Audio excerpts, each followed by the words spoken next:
Taoiseach, the Madleen humanitarian flotilla was illegally intercepted by Israel in international waters. This is piracy, it's kidnapping, and it's a crime to stop aid being delivered to starving children and people. 4 people have been deported, including Greta Thunberg, and 8 detained, and we commend their bravery. 3 ambulance crew and a journalist were among the murdered last night. Taoiseach, you get annoyed when we say that the Irish state is complicit, but you and the Taoiseach have both recognised that there's a genocide, but you've done nothing active to actually stop it. For example, did you lodge an objection to what the Israelis did last night?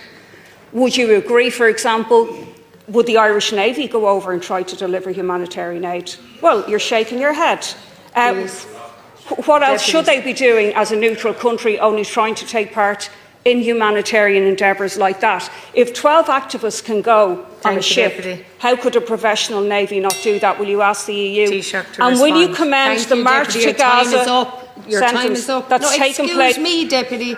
Your time is up, Deputy. Taoiseach to respond. Well, obviously, I don't want to be facetious under the triple lock arrangements at the moment. That wouldn't be possible for the Irish Navy to go overseas. But in any way, I applaud what the crew on Madleen did, because the crew on the Madleen acknowledged themselves it was a symbolic gesture. Okay? It's not a back and forth, Deputy.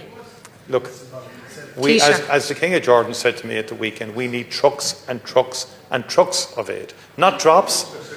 We need absolute, unimpeded aid going into Gaza at huge scale. But on the other hand, I've no. Deputy, would you listen to the answer, please? They have actually. And in fact, the European Union remains the largest donor to Palestine and to the Palestinians.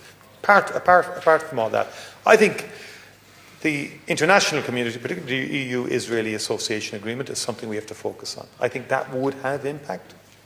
And I think the Foreign Affairs, I was saying to Deputy Batchik, they're around at the time, the Foreign Affairs Council will be meeting the week after the UN conference. The EU Council will meet after that. Thank you, Taoiseach. And we will do everything we can to endeavour to get an outcome in respect of the EU-Israeli Association Agreement. It will be difficult because a lot of countries in Europe have the same mindset as